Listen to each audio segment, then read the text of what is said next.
Good morning friends. તો જોડણીના બે part જોયા પછી આજે જોડણીના ત્રીજો પાર્ટ આપણે જોવાના છીએ. તો જોડણીના ત્રીજા પાર્ટમાં તમે જુઓ છો એમ કે મેં અહીંયા 6 વાક્ય લખેલા છે, પણ દેખીતી રીતે સેમ લાગે છે, પણ એક માઇનોર ફર્ક છે. તો અહીંયા અને અહીંયા રાહુલના જન્મદિવસે તે ઉપહાર માટે પપ્પાની રાહ જોતો હતો. રાહુલના જન્મદિવસે તે ઉપહાર માટે પપ્પાની રાહ જોતો હતો. તો અહીંયા ઉપહાર ને ઉપહાર એ બંને વચ્ચે ડિફરન્સ છે શબ્દનો. શું ડિફરન્સ છે કે ઉપહાર એટલે ગિફ્ટ ને ઉપહાર એટલે નાસ્તો, સ્નેક્સ. એટલે બંને વાક્ય સાચા છે, પણ એક જ ભૂલને કારણે આપણે આખો અર્થ ફરી જાય છે. કે રાહુલના જન્મદિવસે તે ગિફ્ટ માટે રાહ જોતો હતો, પહેલા વાક્યમાં આપણે એમ જોયું, ને બીજા વાક્યમાં એમ જોયું કે એના જન્મદિવસે તે પપ્પા આગળ સ્નેક્સ એટલે નાસ્તાની રાહ જોતો હતો. એવી જ રીતે રામ વનમાં ગયા અને રામ વાનમાં ગયા, બંનેમાં ઘણો બધો ડિફરન્સ છે, વનમાં અને વાનમાં. એવી જ રીતે આ નિયમ આપણે આ સેન્ટેન્સ આપણે પહેલાં પણ નિયમમાં જોઈ ગયા છે કે રોડ વચ્ચે ગાડી ઊભી છે અને રોડ વચ્ચે ગાંડી ઊભી છે. તો આવી બધી મિસ્ટેકો આપણે કરતા હોઈએ છીએ. એટલા માટે ઘણા શબ્દ એવા છે કે લાગે સેમ પણ જેના મિનિંગ્સ અલગ અલગ હોય. હસ્વ દીર્ઘની હિસાબે તેનો આખો મિનિંગ બદલાઈ જતો હોય છે. તો આપણે ભાષા શું કામ વાપરીએ છીએ કે ભાષા કરી આપણે કોમ્યુનિકેશન માટે આપણે યુઝ કરતા હોઈએ છીએ. જો એમાં જ આપણને ખબર ન હોય કે આપણે કેવી રીતે બોલવું અને કેવી રીતે લખવું, તો આપણને તે ભાષા આવડતી હોતી નથી. તો આપણે આપણી ભાષા સમજવા માટે અને આપણે 20 નિયમ ભણ્યા બાદ આજે એવા ઘણા શબ્દો એવા જોશું કે જેમાં સેમ લાગતા હોય. આવી રીતે ઉપહાર ને ઉપહારમાં, વન અને વાનમાં સેમ લાગતા હોય એવા વર્ડ્સ હોય, પણ એના મિનિંગ્સ અલગ હોય છે. તો સૌથી પહેલાં આપણે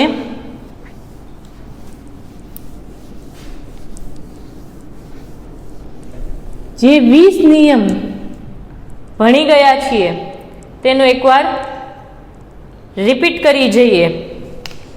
તો બોલો ચલો, શું આવશે? હું નથી લખતી, ચલો હવે તો તમારે કહું, કયો ચલો શું આવશે? ઈયર, વેરી ગુડ. ઇન,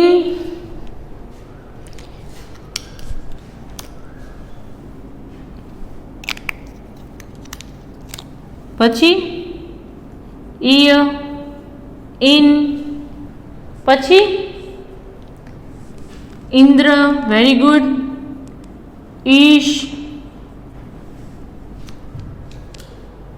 વતી, મતી, ગિરી, ઈક્ષ ને ઈક્ષા. આ બધામાં ઈ દીર્ઘ આવે છે, બરાબર. પછી છે ઇક, ઇકા, ઇત, ઇતા, ઇની અને ઈણી વાળા શબ્દમાં ઈ હસ્વ આવે છે.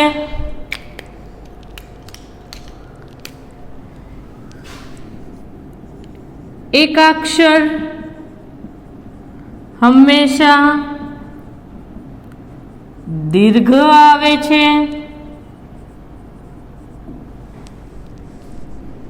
અનુસ્વાર વાળા એકાક્ષર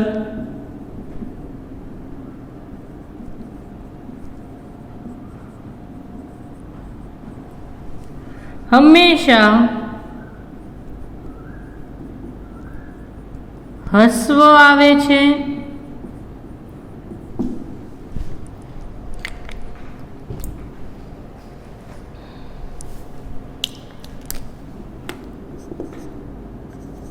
જોડા અક્ષરની આગળનો અક્ષર હસ્વ આવે છે,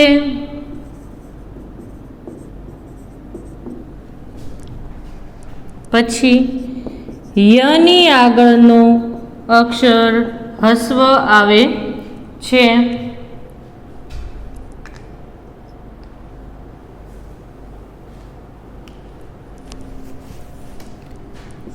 શબ્દની છેડે આવતા ઉ હસ્વ હોય છે,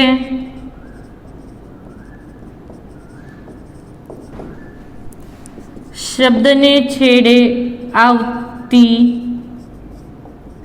ઈ દીર્ઘ હોય છે. બરાબર છે ને નિયમ બધા?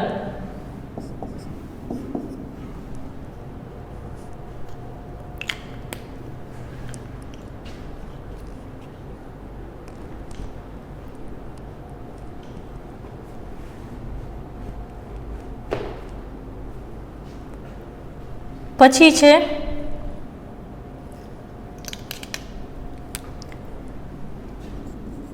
બે અક્ષરવાળા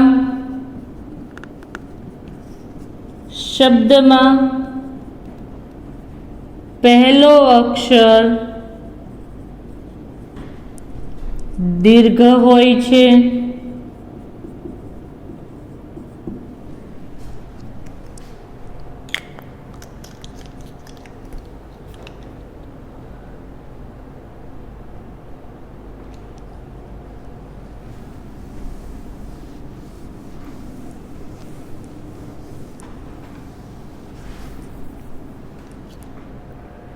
આ એકવાર આપણે રિપીટ કરી જઈએ છો બધા. આપણે પહોંચી ગયા 15મો નિયમ. તા કે તો વાળા શબ્દમાં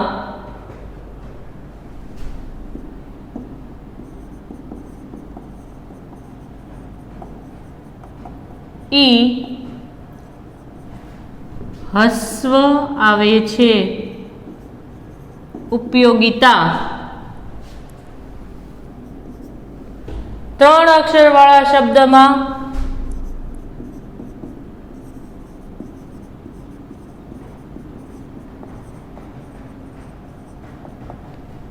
બીજો અક્ષર દીર્ઘ હોય તો પહેલો હસ્વ હોય છે. પછીનો નિયમ ત્રણ અક્ષરવાળો જ તે ત્રણ અક્ષરવાળા શબ્દમાં બીજો હસ્વ હોય તો પહેલો દીર્ઘ બને છે.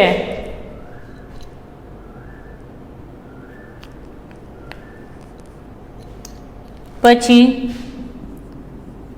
રની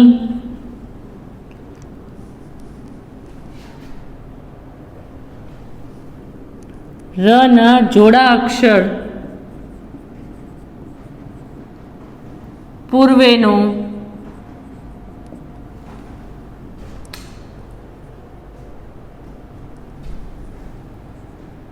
ઉ કે ઈ દીર્ઘ હોય છે.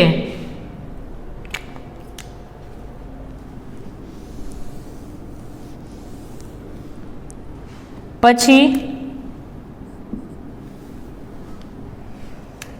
4 અક્ષરવાળા શબ્દમાં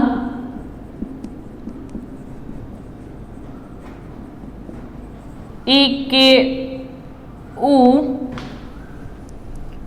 હસ્વ હોય છે ને છેલ્લે હતો તત્સમ વાળો નિયમ. બરાબર. આ શોર્ટમાં તમારા 20 નિયમ થઈ ગયા કે આપણે આ 20 નિયમ આપણે આગળ ભણીને આવ્યા છીએ કે આ 20 નિયમમાં તમને લોકોને બધું સમજાઈ ગયું હશે અને ઇઝીલી રીતે, ખૂબ જ ઇઝીલી રીતે આપણે ભણ્યા છીએ. તો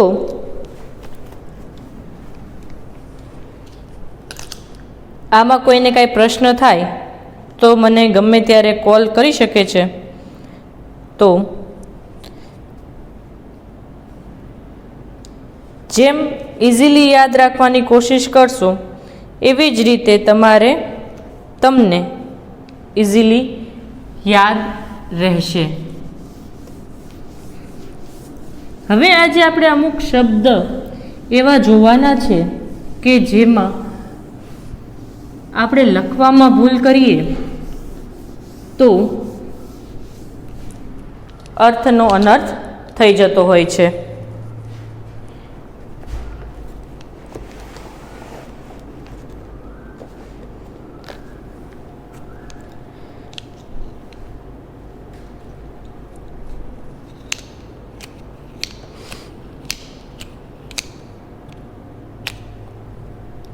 તો લખીએ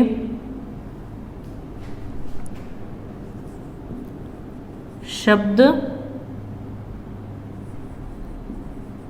અર્થ, શબ્દ અર્થ.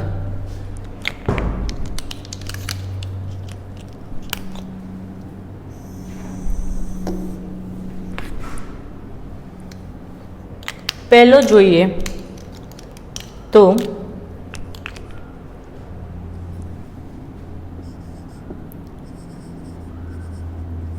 અકસ્માત.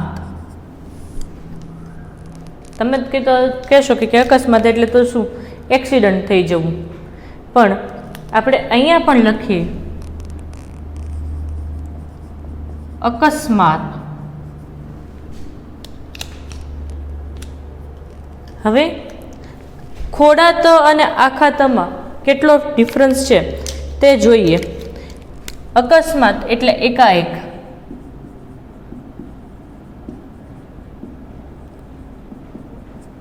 ઓચિંતું,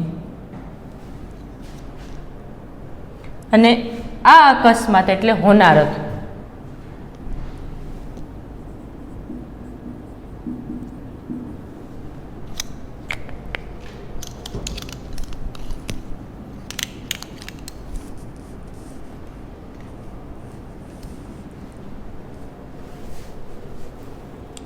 બીજું જોઈએ તો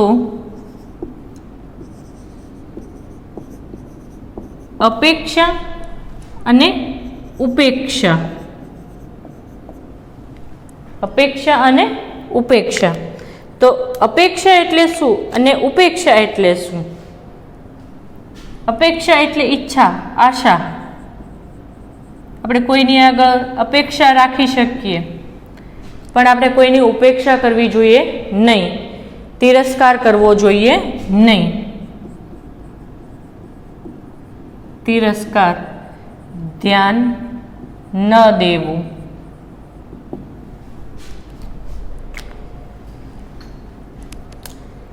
ત્રીજું લખીએ તો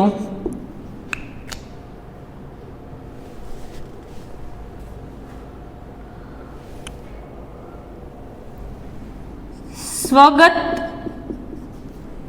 અને સ્વાગત. સ્વગત અને સ્વાગત. સ્વગત એટલે મનમાં કહેલું,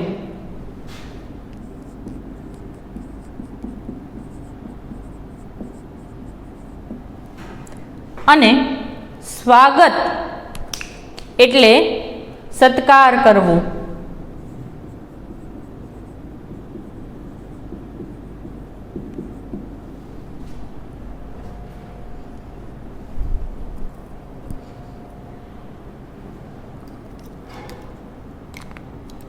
ચોથું જોઈએ, આવા તો અનેક શબ્દ મળે, સત અને સત, સત અને શત. તો આ સત એટલે 100 અને આ સત એટલે સત્ય.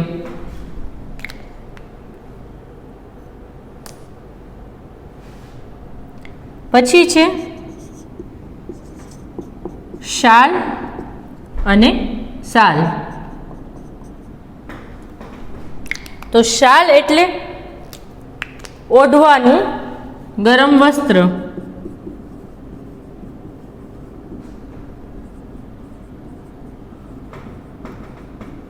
અને સાલ એટલે વરસ.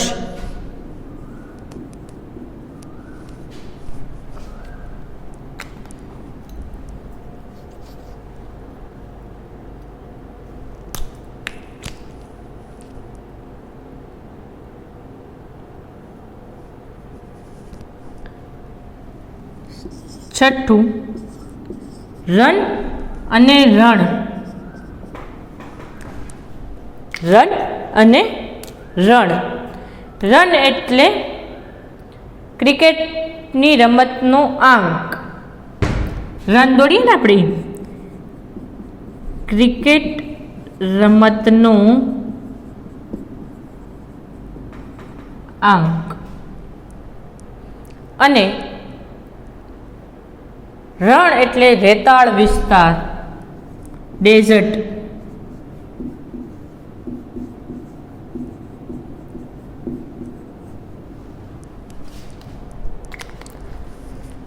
સાતમું લખીએ તો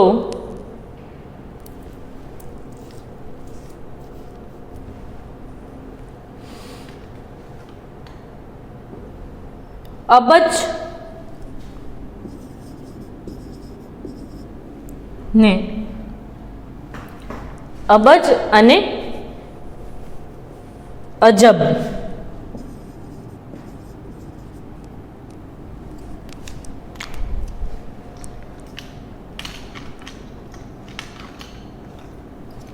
તો અબજ એટલે શું?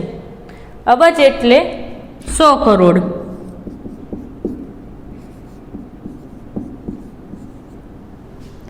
અને અજબ એટલે અદ્ભુત.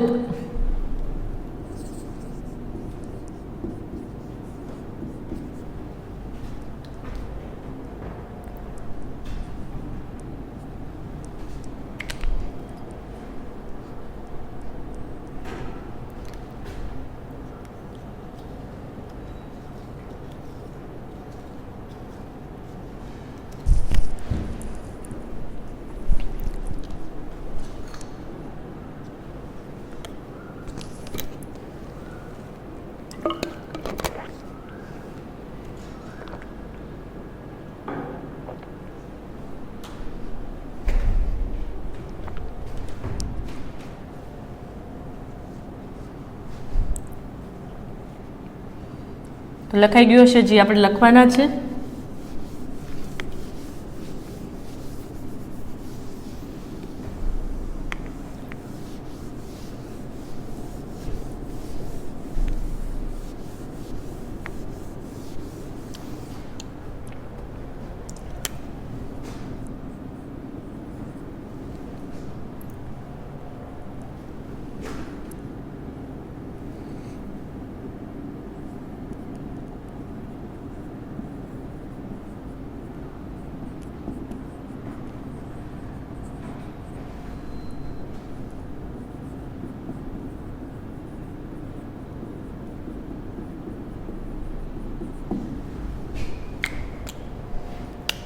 હોમવર્ક લખી લેજો.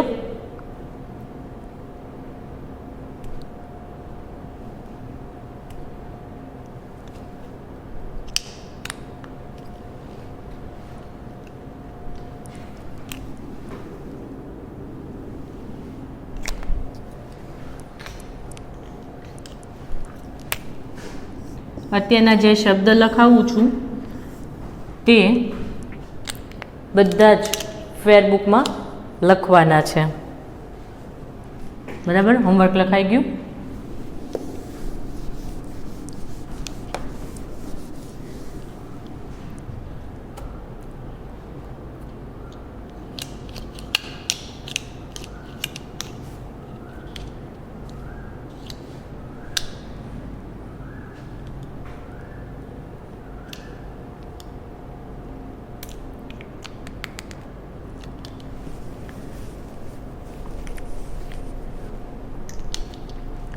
આઠમું,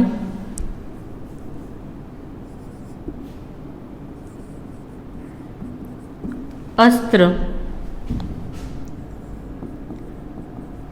શસ્ત્ર. તો અસ્ત્ર એટલે ફેંકવાનું હથિયાર.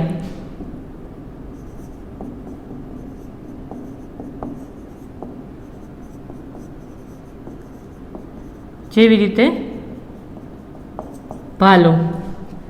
અને શસ્ત્ર એટલે હાથમાં પકડીને લડવાનું હથિયાર. હાથમાં પકડીને લડવાનું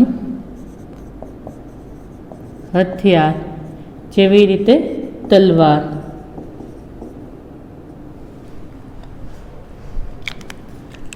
9,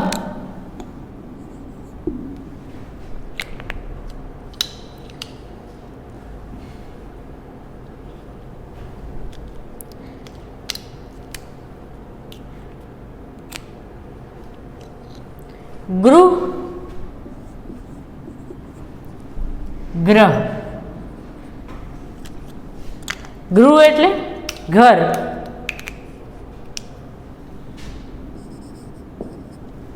અને ગ્રહ એટલે સૂર્યની આસપાસ ફરતા, સૂર્યની આસપાસ ફરતો આકાશી ગોળો.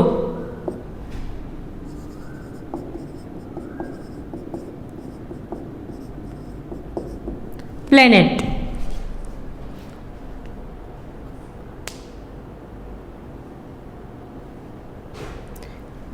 પછી છે 10, ગોળ અને ગોળ. ગોળ એટલે પુરોહિત, આપણા ઘરમાં જે પૂજા પાઠ કરાવવા આવે તે.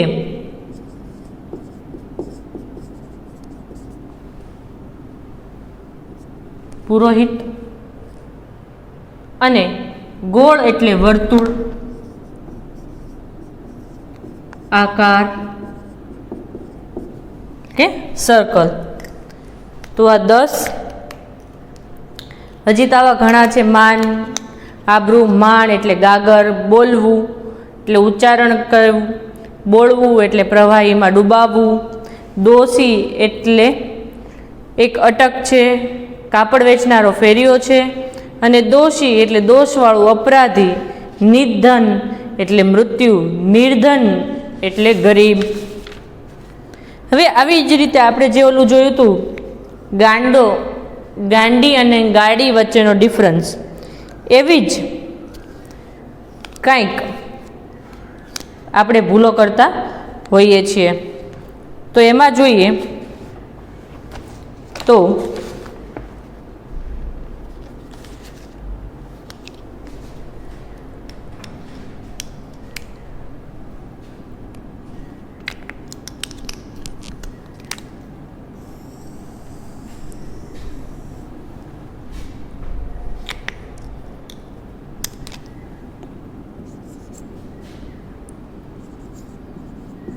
ઉદર અને ઉંદર. એક નાનો અમથું કંઈક આપણે ભૂલ કરી લઈએ તો કેટલી બધી ભૂલ થઈ જાય તે આપણે જોઈએ. ઉદર એટલે પેટ, સ્ટમક, અને ઉંદર એટલે મૂષક, રેટ.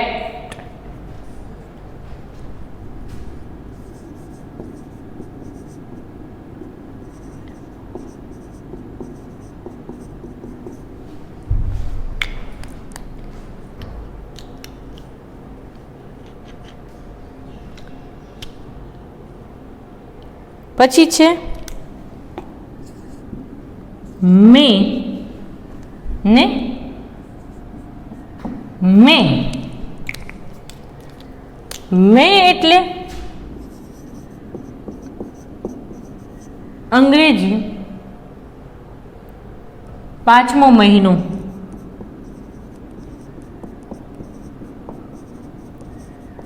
જાન્યુઆરી, ફેબ્રુઆરી, માર્ચ, એપ્રિલ, મે, તે મે. આ મે એટલે હુંનું હું.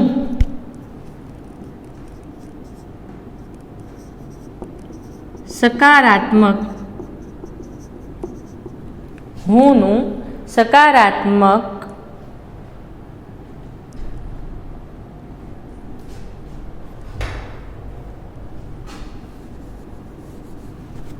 सकर्मक भूतकाळ रूप.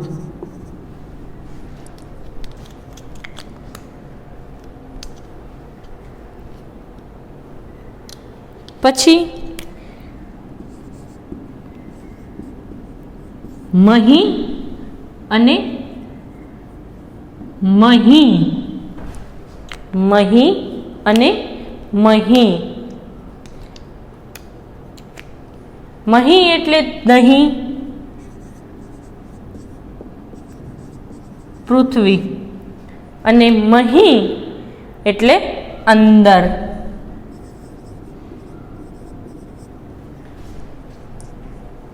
લખી લ્યો.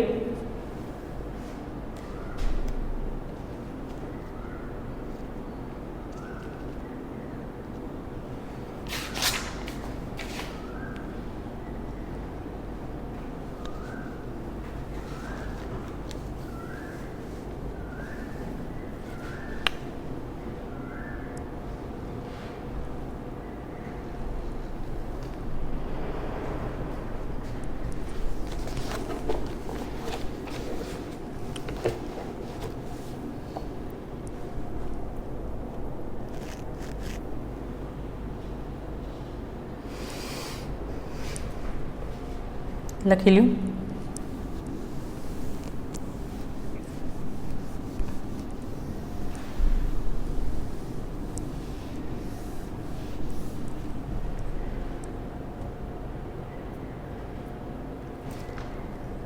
ચોથું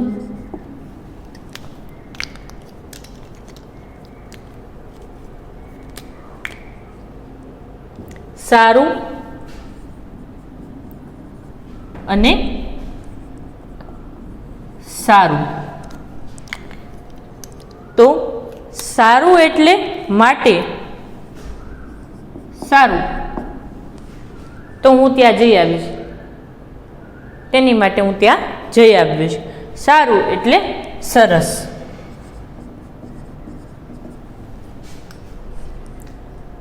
પછી છે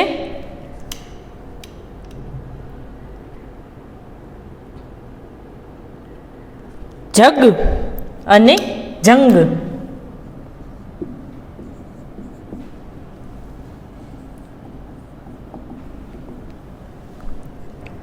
જગ એટલે દુનિયા, જગત,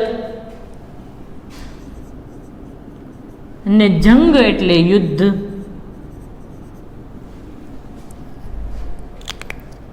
છઠ્ઠું જોઈએ તો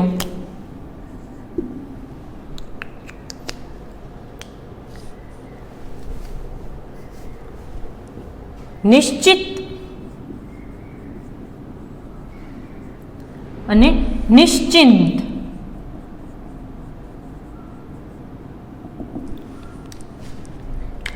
નિશ્ચિત અને નિશ્ચિંત. તો નક્કી કરેલું, નિશ્ચિત એટલે નક્કી કરેલું, અને નિશ્ચિંત એટલે ચિંતા વગર.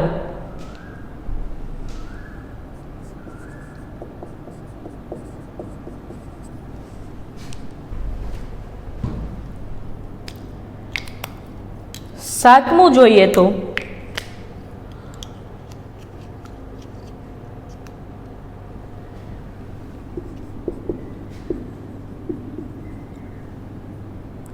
ખાદ અને ખાંડ.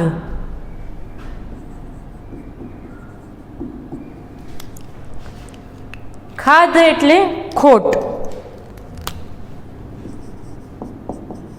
અને ખંભો. આભાર.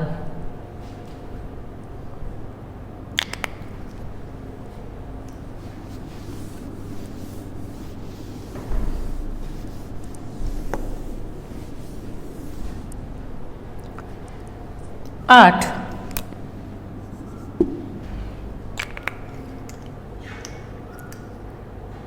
બગલો ને બંગલો. બગલો ને બંગલો. બગલો એટલે શું? એક પક્ષી.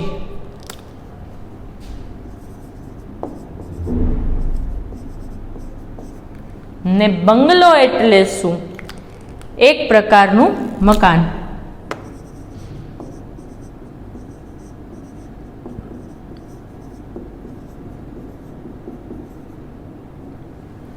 એક પ્રકારનું મકાન. 9.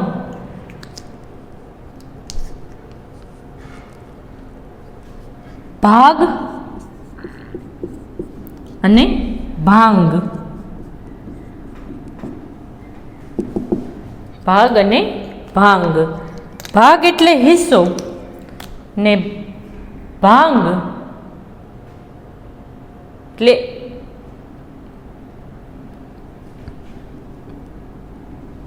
ભાગ એટલે હિસ્સો અને ભાંગ એક પ્રકારનું પાંદડું.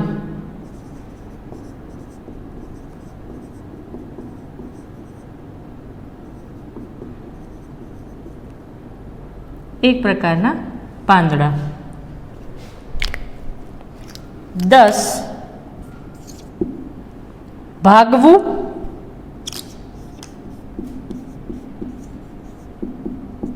અને ભાંગવું.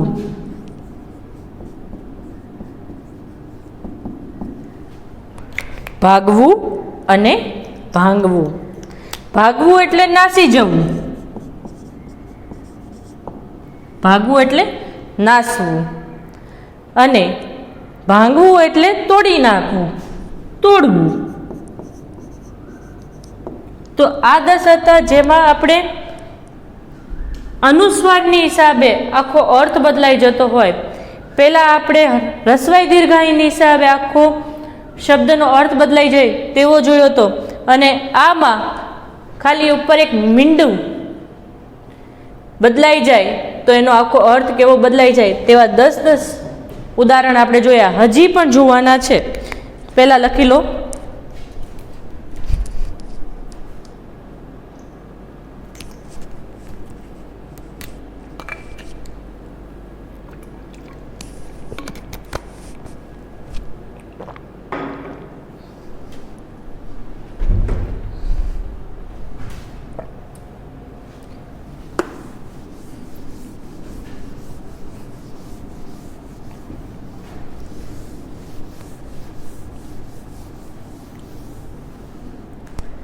તો હવે ઘણીવાર તમને એમ થતું હશે કે આ જોડણી આમ કેમ લખાતી હોય, તો એની માટે સાર્થ જોડણી કોષ કરીને ડિક્શનરી આવે છે જેને શબ્દકોશ કહેવાય ગુજરાતીમાં.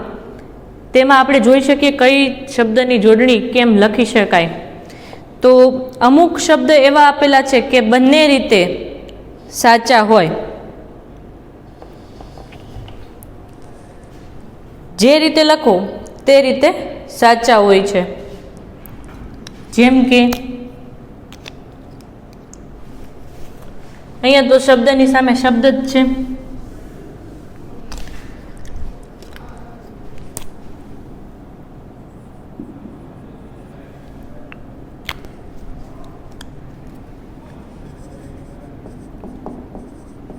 અગાસી,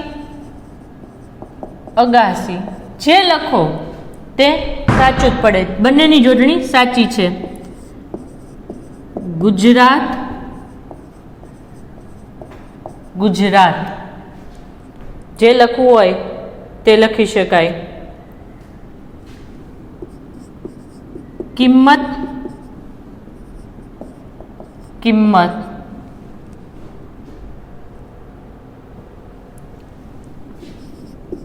ઢીંગલી, ઢીંગલી.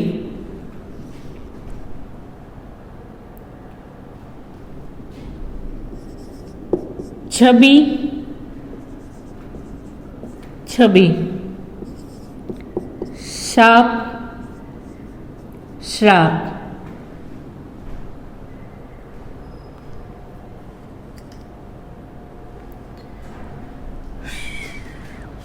રાષ્ટ્રીય,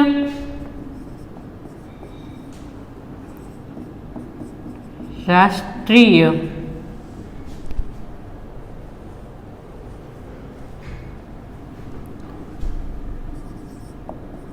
ઉંદર, ઉંદર. ખનીજ, ખનીજ. ઈસુ,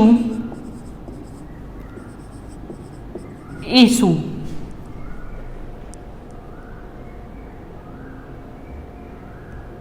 વાચન, વાંચન.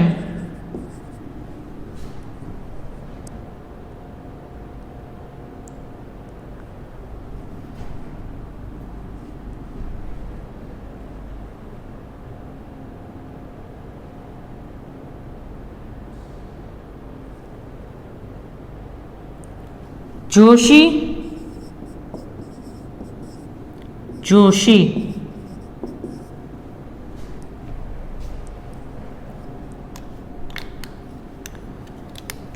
તો આવા એવા ઘણા શબ્દ છે કે જે બંને રીતે સાચા પડે.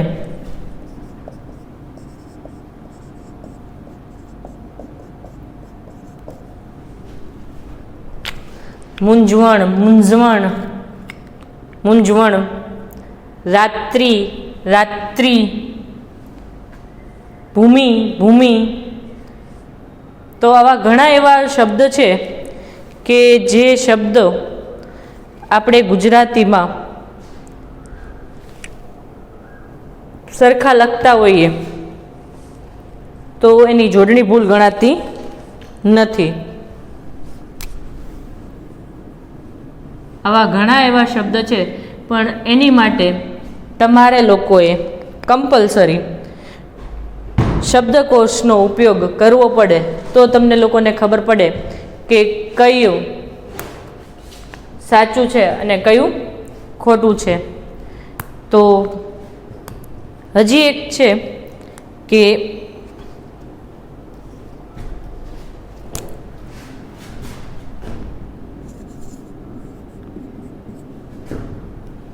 ઈર્ષ્યા,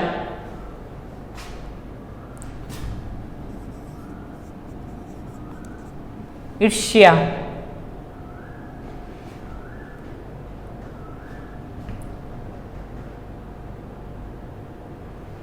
નારિયેળ,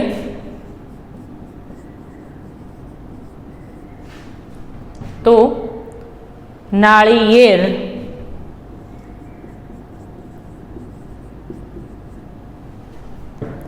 તો આવા બધા ઘણા બધા શબ્દ છે જે આપણે રોજબરોજમાં વાપરતા હોઈએ છીએ, પણ આપણે ઘણીવાર આમની જગ્યાએ આમ લખી નાખીએ. તો આવા ઘણા બધા એવા શબ્દ છે જે આપણે બંને રીતે લખીએ તો સાચા જ પડે. તો આપણે કેટલું પાર્ટ 3, પહેલાં પાર્ટ 1માં 8 નિયમ, પાર્ટ 2માં 12 નિયમ, અને પછી આ 3 નિયમ. કેવા 3 નિયમ? જેમાં હસ્વ દીર્ઘ સેમ શબ્દ હોય પણ હસ્વ દીર્ઘની હિસાબે આખો અર્થ બદલાઈ જતો હોય તેવ, પછી શબ્દ અને અનુસ્વારવાળા શબ્દમાં જે અર્થ બદલાઈ જાય તે જોયું, ને અંતે જેમાં જોડણીની ભૂલ ગણાતી નથી એવા શબ્દ આપણે આજે જોયા. હોમવર્ક મેં તમને પહેલાં જ આપી દીધેલું છે. તો આજનો લેક્ચર આપણે અહીં સમાપ્ત કરીએ છીએ. હવે મળીએ આપણે ચેપ્ટરમાં. ત્યાં સુધી આવજો.